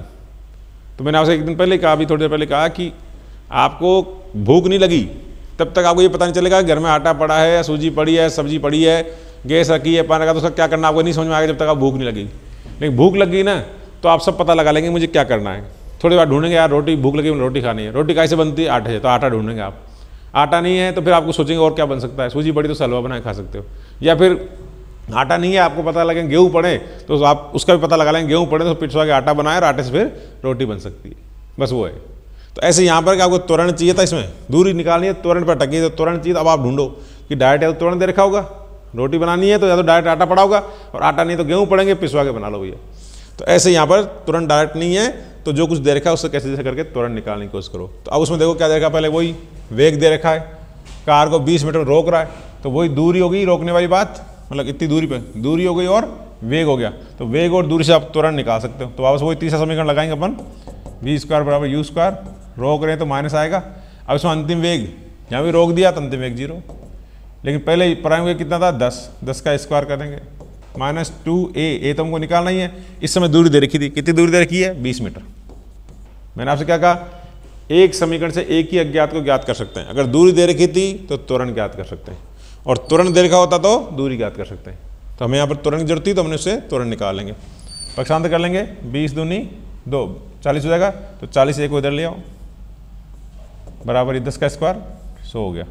तो a बराबर कितना हो गया 100/40, यानी कि 2.5 हो गया, मतलब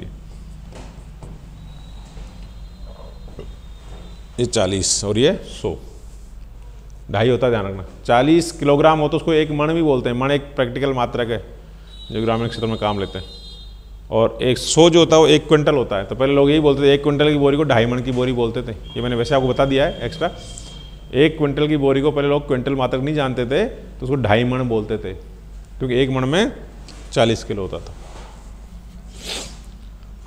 तो ये a आ गया 2.5। अब इस a को आपको यहाँ पुट करना है, तो इधर अपन इसको पक्ष ये कर लेंगे, 30 का स्क्वायर 900 माइनस 2, ये कितना हो गया 2.5, और इससे अपन s ये निकालेंगे। इधर पक्षांतर कर लेंगे इसको, तो 2 इंटू ये 2.5 कितना हो गया 5 हो गया ना, मैं डायरेक्ट ले देता हूँ, 5s इज इक्वल टू 900, ठीक है। और s बराबर 5 से 900 काट देंगे, 18 × 90, तो यह जाएगा 180 मीटर, तब जाके 0 हो जाएगा। वैसे भी देख लो थोड़ा सा कि 10 मीटर से चलती हुई गाड़ी कितनी दूर पर रुक रही है 20 पे, जब उसकी स्पीड 10 है तब भी उसको रोकने में कितनी दूर घिसटती है, रोकते टाइम 20 मीटर चलती है। तो उसका वेग अगर 30 कर दिया तो अब तो वो और भी ज़्यादा दूर भी जाकर रुकेगी, तो कम से कम 20 से तो आपको ज़्यादा वाला ऑप्शन देना है। अब इसमें ये ऑप्शन दे रखा है, देखो 20/3, तो अब इतनी जल्दी कैसे रुक जाएगी? जब उसका वेग 10 था तब भी वो 20 मीटर ले लेती रुकने में, जैसे ब्रेक लगा दिया आपने एकदम जाम कर दिया, तब भी उसको थोड़ी देर घिसट के रुकेगी वो। तो अब जब वेग 30 कर दिया तब तो और भी ज़्यादा दूर जाके रुकेगी, तो 20 से कम में नहीं रुकेगी, वापस ठीक 20 में भी नहीं रुकेगी, 20 से ज़्यादा में रुकेगी। अब 20 से ज़्यादा में आपके ऑप्शन है, एक तो 60 मीटर है और एक 180 मीटर है। तो कम से कम तुक्का भी लगाना हो तो इन दोनों में से लगाना है। ये तुक्के लगाने की टेक्निक है, अंधा तरीका नहीं है, जय बजरंगबली दूसरा ऐसे नहीं। तुक्का तब लगा सकते हैं जब आपको 4 में से 2 ऑप्शन आप काट दें कि ये तो नहीं है, तो बाकी जो 2 बच गए उसमें श्योर आप तुक्का लगा गया हो सकता है आपने 10 क्वेश्चन में इसी तरह तुक्के लगाए, जिसमें 7 क्वेश्चन आपके गलत हो गए, तब भी आप जो 3 क्वेश्चन में आपको सही आंसर हो गए 50-50 में से, तो वो 3 आपको फिर भी आगे लीड ले जाएंगे आपकी, मतलब 1-2 नंबर आपको फायदा ही होगा, नुकसान नहीं होगा। इस तरह से तुक्के जरूर लगाने चाहिए, लेकिन बिल्कुल ही आइडिया नहीं हो क्वेश्चन का, कोई आइडिया नहीं चला, 4 ऑप्शन में से एक भी क्वेश्चन आपको ऑप्शन आप काट नहीं पा रहे, तो उस क्वेश्चन में आप रिस्क लेने से बचें, उसमें तुक्का नहीं लगाए। नेक्स्ट एक है अगला क्वेश्चन, कार का इंजन कार में 4 मीटर प्रति सेकंड का त्वरण उत्पन्न कर रहा है।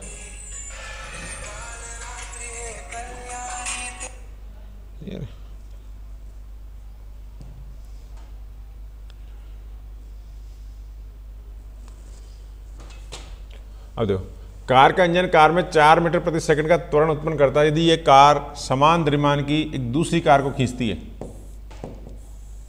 तो त्वरण कितना होगा? यानी त्वरण पूछा ए,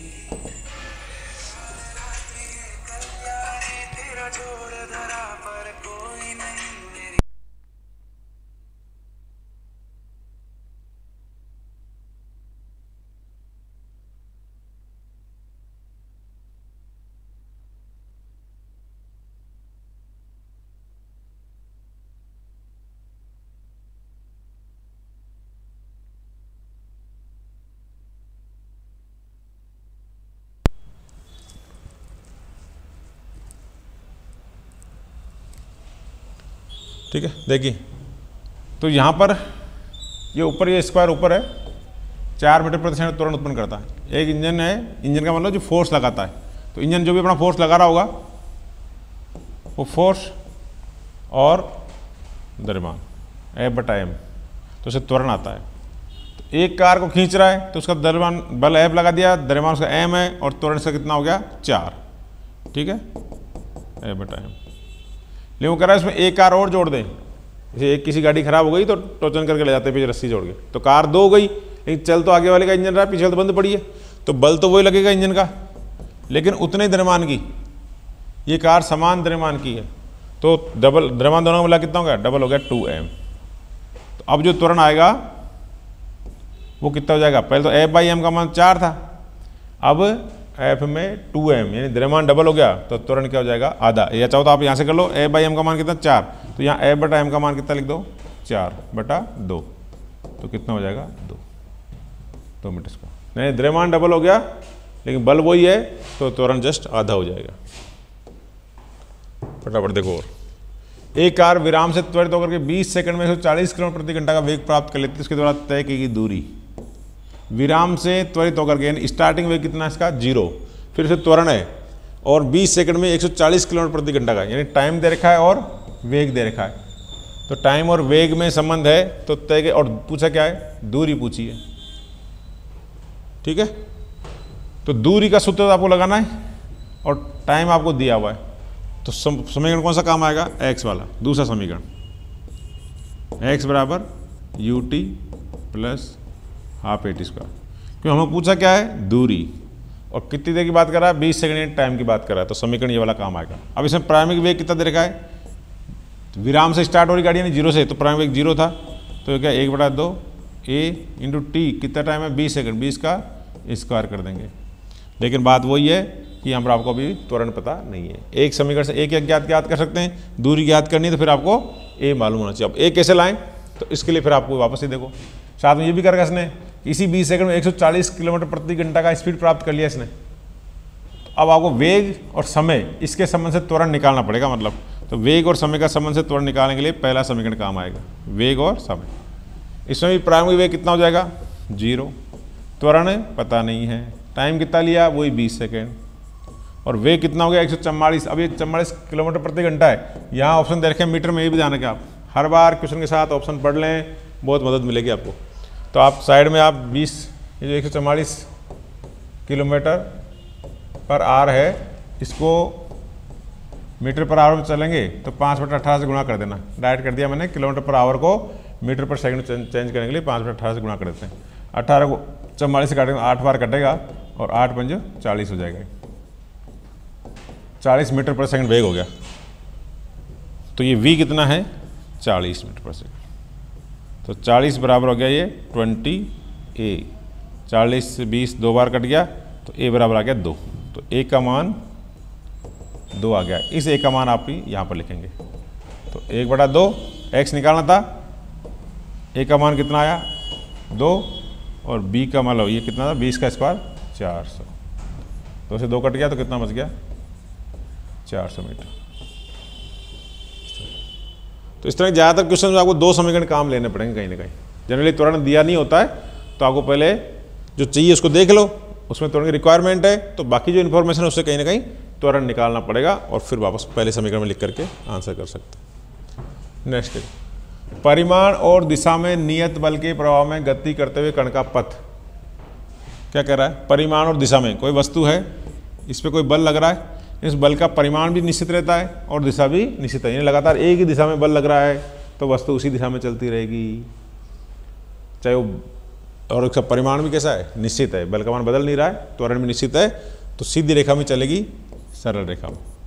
अगर वस्तु की गति के लंबवत कोई बल लगता है तब वो परवलयाकार पथ धारण कर लेती है इस तरह से, लेकिन यहाँ पर बल की दिशा नहीं बदल रही तो कैसा रहेगा, सरल रेखा। नेक्स्ट क्वेश्चन, एक नाव 8 किलोमीटर प्रति घंटे के वेग से नदी पार करती है। ये क्वेश्चन ये अपन बाद में कराएंगे, थोड़ा समय लगेगा क्वेश्चन, इसको छोड़, ये कहीं और से आ गया। इसको देखो एक बार, एम ए एम बी द्रव्यमान के 2 पिंड क्रम से उनको ए और बी ऊंचाई से गिराया जाता है, तो पिंडों द्वारा इन ऊंचाई को तय करने में लगे समय का अनुपात। देखो एम ए और एम बी 2 द्रव्यमान है, दोनों का द्रव्यमान अलग अलग वस्तुओं का, लेकिन ऊंचाइयाँ भी उनकी क्या अलग अलग। यानी मैंने आपसे कह रहा पहले कि क्वेश्चन का आप डायग्राम बना लें, डायग्राम बना लेंगे तो क्वेश्चन का वजन 2.5 ग्राम हो जाएगा। तो दो अलग अलग ऊंचाइयाँ, एक ए ऊंचाई है और दूसरी से छोटी या बड़ी जो भी है वो बी ऊंचाई है। इस तरह से इस पर M1 द्रव्यमान का, MA द्रव्यमान कण है, इस पर MB द्रव्यमान कण है। तो इन ऊंचाइयों को तय करने में लगे समय का अनुपात। अब यहाँ से इसको गिराएंगे तो नीचे की ओर गिरती वस्तु स्वतंत्रतापूर्वक वो गुरुत्वीय त्वरण के अंतर्गत गिरती है। तो ये गुरुत्वीय त्वरण के अंतर्गत होने वाली गति का उदाहरण है। अब उसके नाम समय पूछा है और ऊंचाइयाँ दे रखी है। तो समय और ऊंचाई का संबंध किससे है? वही वापस x बराबर ut प्लस हाफ AT²। अब यहाँ पर जब किसी वस्तु को छोड़ते हैं अपन चुपचाप ऊपर से, इसने कुछ कहा नहीं है, बस ऊंचाई से गिराना है, तो ऊंचाई से गिराने वाली वस्तु को सिर्फ इसने छोड़ देना है। तो छोड़ने का मतलब अपन उसका प्रारंभिक वेग कितना है? 0। तो इसका प्रारंभिक वेग तो क्या? 0 बराबर 1/2। यहाँ पर ए यहाँ पर त्वरण हो गया गुरुत्वीय त्वरण के बराबर, क्योंकि गुरुत्वीय त्वरण के अंतर्गत गिर रही है नीचे आ रही वाली वस्तु, और T²। तो ये x हो गया। तो हमसे पूछा समय का अनुपात पूछा नहीं, T पूछना चाह रहा है आपको। तो T का संबंध किससे हो गया? इस 2 को और G को दे लो। 2 जो नीचे था वो तो ऊपर आ जाएगा 2x और G हो जाएगा नीचे, बराबर T² बच गया। यानी ये G तो कांस्टेंट है, 2 कांस्टेंट है, तो T² समानुपाती किसके हो गया? x के। x मतलब दूरी और दूरी मतलब ऊंचाई, इसकी a है और इसकी b है। तो T समानुपाती हो गया x की रूट की। तो इसके लिए समय मान लो T1 है, इसके लिए समय जो है वो T2 है। तो T किसके समानुपाती है? रूट x के, यानी T1/T2 बराबर x1 अपॉन x2 उनका रूट, ये अनुपात रहेगा। तो x1 इसकी ऊंचाई कितनी है? a, और इसकी ऊंचाई कितनी है? b, इनका रूट। तो इनके समय का अनुपात आ गया रूट a अनुपात रूट b, ये वाला ऑप्शन हो जाएगा। ठीक है। और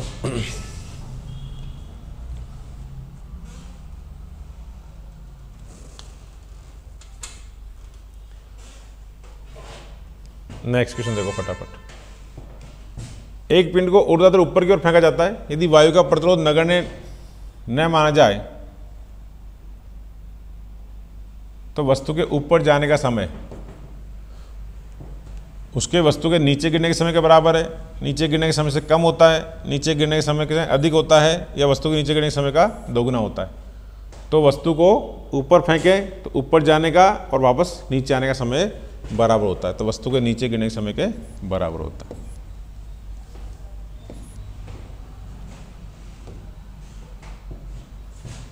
एक क्वेश्चन है, मीनार की चोटी से एक पत्थर पृथ्वी पर गिराया जाता है। एक मीनार है, कुतुब मीनार मान लो आप, उस पर कोई चढ़ गया, सिर फिरा और वहां से पत्थर फेंक रहा है।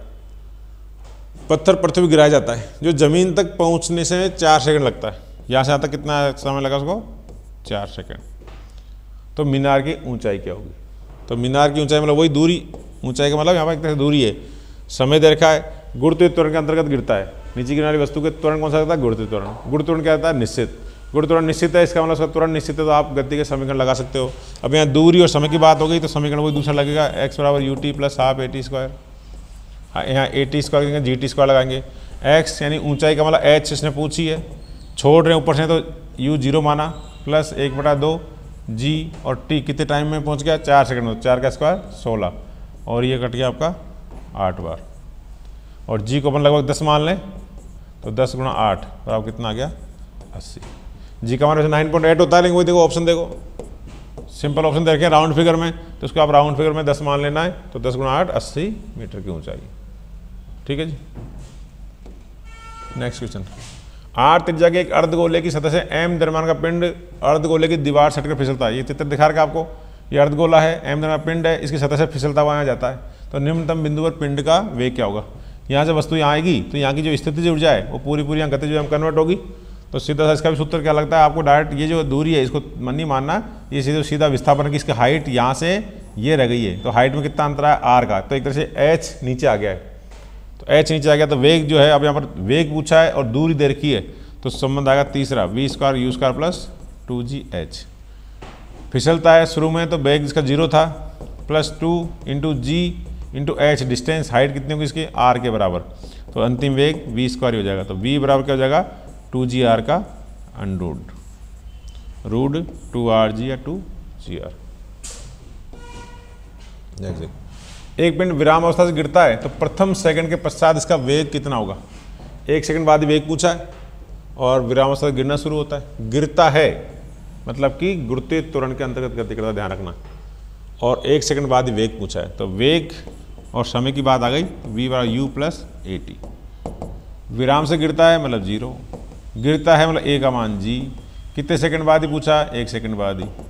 लेकिन g का मान देखो यहाँ पर देखा, g बराबर 32 फीट पर सेकंड स्क्वायर, यानी अपन जो g 9.8 लिखते हैं वो मीटर पर सेकंड स्क्वायर होता है, लेकिन यहाँ फिट में दे रखा है, आंसर ही फिट में दे रखे हैं सब ऑप्शन। तो आपको g का मान 32 लिखना पड़ेगा गुणा 1, तो 32 एक 32 फीट पर सेकंड, इस तरह से।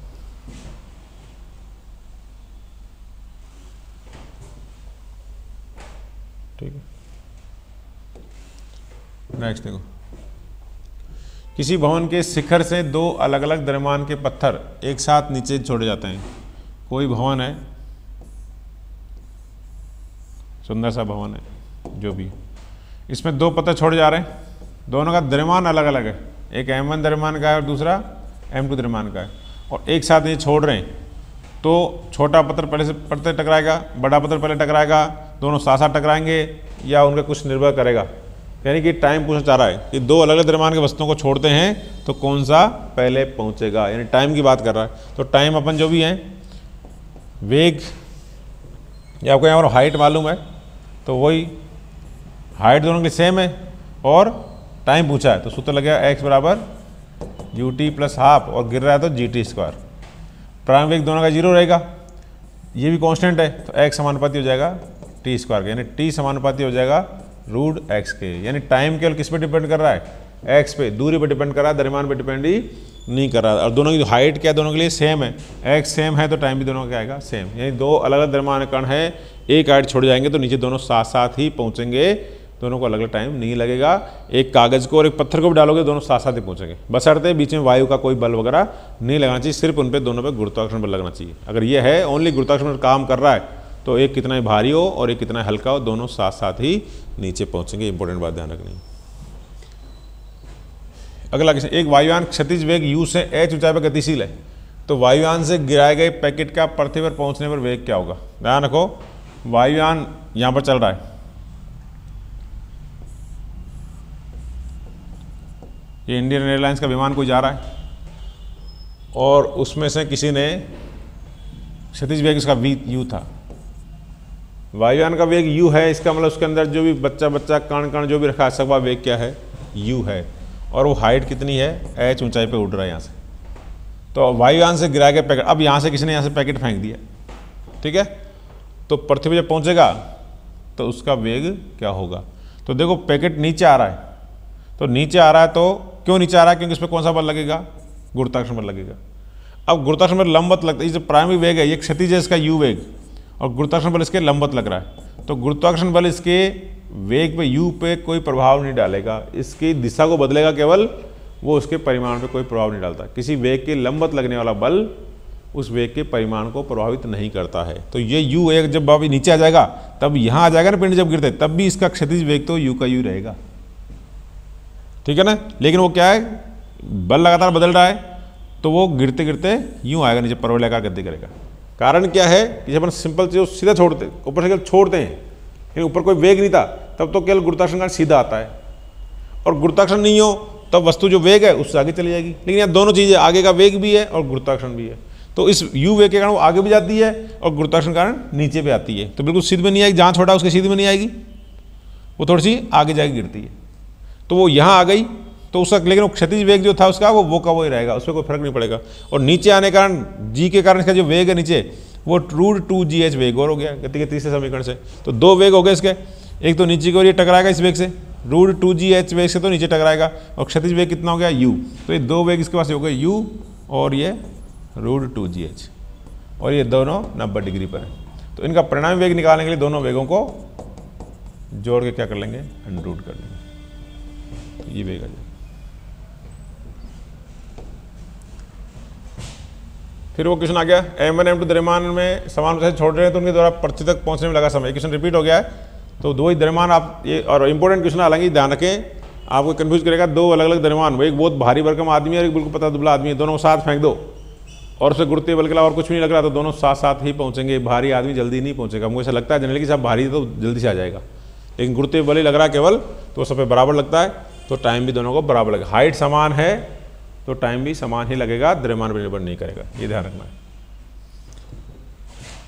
एक है 200 मीटर ऊंची मीनार की चोटी से एक पत्थर को ऊर्ध्वाधर ऊपर की ओर 20 मीटर प्रति सेकंड चाल से प्रक्षेपित किया जाता है, तो पृथ्वी पर टकराते समय इसकी चाल क्या होगी?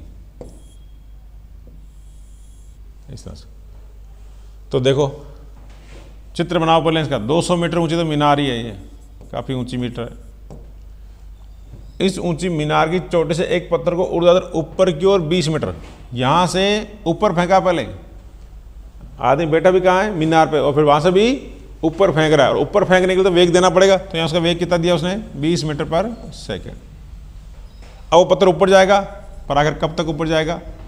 कभी न कभी तो वो रुकेगा और रुक करके वापस टपकेगा नीचे, और जब लौट के वापस इसी लेवल पर आ जाएगा तो वापस अपना वेग कितना प्राप्त कर लेगा? 20 मीटर प्रति सेकेंड। लेकिन वो आपसे वेग कौन सा पूछ रहा है कि वो जब अब यहाँ ही तो रुकेगा था नहीं, मीनार से ऊपर ऊपर तो फेंक दिया और वो लौट के वापस आएगा, तो अब लेकिन वो मीनार पर नहीं रुकेगा, वो वापस सीधा नीचे आ जाएगा। तो जब ये उधर ऊपर की ओर 20 मीटर प्रति सेकंड चाल से प्रक्षेपित किया जाता है, तो पृथ्वी से टकराते समय अब जब वापस ठेठ नीचे आ गया तो यहाँ इसका वेग कितना होगा? तो यहाँ वेग वही, ये हाइट आपको पता है, वेग पूछा है तो समीकरण तीसरा लगेगा v² बराबर u² प्लस 2gh। अब इसमें प्रारंभिक वेग 0 नहीं है, यहाँ पर प्रारंभिक वेग उसको 20 मिल गया, उसने 20 से ऊपर फेंका था, ऊपर जाके वो स्थिर हुआ, वेग 0, और वापस जब लौटा तो उसी लेवल पे मीनार के लेवल पे जब आया तो उसको वेग 20 मीटर था, तो 20 मीटर यहाँ प्रारंभिक वेग है, तो 20 का स्क्वायर प्लस 2 इंटू जी का मान वही 10 गुणा हाइट है 200 मीटर, इससे गुणा कर लेंगे। ठीक है, इसमें 20 का स्क्वायर 400 प्लस ये 2000 गुणा 2 4000, तो 4400। इसमें ऑप्शन थोड़े गलत बन गए, मिसप्रिंट है, थोड़ा ठीक कर लीजिएगा। 4400 मीटर पर सेकंड इसका उत्तर आएगा, या फिर जो ऑप्शन है इनमें कुछ न कुछ चेंज करना पड़ेगा तभी सही ऑप्शन हो सकता है।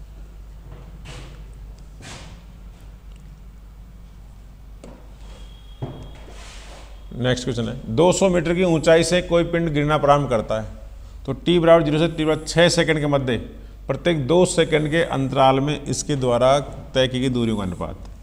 प्रत्येक 2 सेकंड के अंतराल में तय की गई दूरियां, तो ध्यान रखो एक वस्तु कितनी मीटर की ऊंचाई है? 200 मीटर। 200 मीटर ऊंची मीनार है, ये गिर रहा है, और समय के साथ क्या पूछ रहा है आपसे? 2 सेकंड के अंतराल में दूरियों का अनुपात, यानी कई दूरियां, पहले शुरू की 2 सेकंड में ये कुछ दूरी तय करेगा, फिर अगली 2 सेकंड में कुछ दूरी तय करेगा, फिर 2 सेकंड में कुछ दूरी तय करेगा, इस तरह से।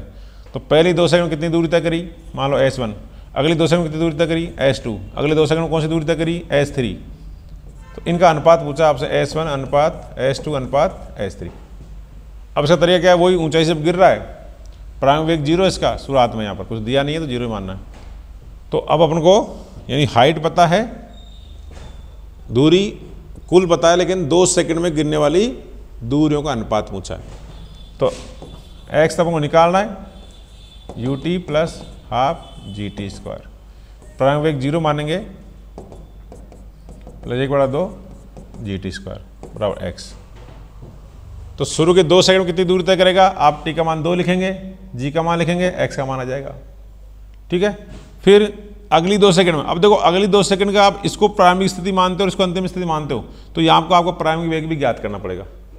ये सिंपल तरीका है कि आप क्या करो, यहाँ डायरेक्ट तो 4 सेकंड का निकाल लो, तो 4 सेकंड में जब निकालोगे x, यानी ये तो x, ये S1 निकाले और मैंने ये S1 यानी एक तरह से S1 बराबर 1/2 g इंटू टी का मान कितना आ गया? 2 सेकंड, शुरू का 2 का स्क्वायर। लेकिन अगला जो S2 निकालना है, ये S2 तो इतना ही है, यहाँ से यहाँ तक S2 था, लेकिन डायरेक्ट S2 नहीं निकलेगा, आपको ये पूरा यहाँ से यहाँ तक निकालना है। कितने सेकंड का? 2 और अगली 2, 4 सेकंड का। तो ये मैं S डैश कर लेता हूँ, 1/2 गुणा g, और 4 सेकंड का निकालो। इस 4 सेकंड में से शुरू के 2 सेकंड घटा दो, तो केवल इन 2 सेकंड का आ जाएगा, वो मान आपको यहाँ लिखना है। ऐसे फिर कुल 2, 2, 4, 2, 6, पूरे 6 सेकंड की दूरी निकालो, उसमें 4 सेकंड वाले घटा दो, तो अगली 2 सेकंड की आ जाएगी। ऐसे करके दूरियाँ निकालोगे, उनका अनुपात 1:3:5 आता है। ऐसे क्वेश्चन को थोड़ा आप याद भी कर सकते हैं, कई बार सेम क्वेश्चन रिपीट हो जाता है। तो शुरू के 6 सेकंड में 2-2 सेकंड का अंतराल, तो 3 अंतराल आएंगे। पहले 2 सेकंड के निकालें, फिर 4 सेकंड की निकालें और फिर कुल 6 सेकंड की निकालें। शुरू के 4 में से 2 वाली घटा देंगे तो अगली 2 की आ जाएगी, और 6 में से कुल शुरू के 4 घटा देंगे तो अगले 2 की आ जाएगी। ऐसे करके जो दूरी आएगी उसका अनुपात 1:3:5 आएगा। लास्ट क्वेश्चन है, एक वस्तु घर्षण रहित नत समतल फिसलना प्रारंभ करती है तथा एक अन्य वस्तु समान ऊंचाई से स्वतंत्रतापूर्वक गिराई जाती है, तो भी एक वस्तु है नत समतल से फिसलेगी और एक सीधी गिरेगी। दोनों ही केस में वस्तुएं समान टाइम में पहुंचती है और समान चाल से पहुंचती है। इधर नत्तल पे गिराएं चाहे इसको सीधी गिराएं। नत्तल पे या आपको दूरी अलग लग रही है तो यहाँ त्वरण भी अलग है, यहाँ और सीधी गिर रही है तो ये दूरी अलग है तो यहाँ त्वरण, ये तो सीधी गिरी तो यहाँ जी लगता है। जब इधर इसका ये वाला घटक जो है वो ओनली जी साइन थीटा काम करता है। ये दूरी इसकी तुलना में दूरी ज़्यादा है, दूरी ज़्यादा है तो यहाँ त्वरण कम है। तो बात वही आ जाती है। तो दोनों समान चाल से पृथ्वी पर पहुँचती है, दोनों समान त्वरण से पृथ्वी पर पहुँचती है। त्वरण दोनों का समान होगा, इसका जी साइन थीटा होगा और इसका जी होगा, और दोनों समान समय पर पहुंचती है। और एक हो गया ऊपर उसमें कोई नहीं, तो इसमें ये वाला दोनों समान चाल से पृथ्वी पहुंचती है। ठीक है, तो ये पेपर कंप्लीट हुआ। कोई दिक्कत हो, कन्फ्यूजन हो तो आप नेक्स्ट टाइम पूछ सकते हैं। आज थोड़ा वीडियो लंबा हो गया, अगली बार कोशिश करेंगे क्वेश्चन थोड़े कम रखेंगे। एक्चुअली अपन चाहते हैं कि वीडियो 1 घंटे का हो और 1 घंटे में 30 क्वेश्चन सॉल्व करना थोड़ा सा भागना पड़ता है, जल्दी स्पीड रखनी पड़ती है। लेकिन अगली बार क्वेश्चन कम रखेंगे तो आपको और धीरे धीरे तसल्ली से कराएंगे। ठीक है, ओके, थैंक यू।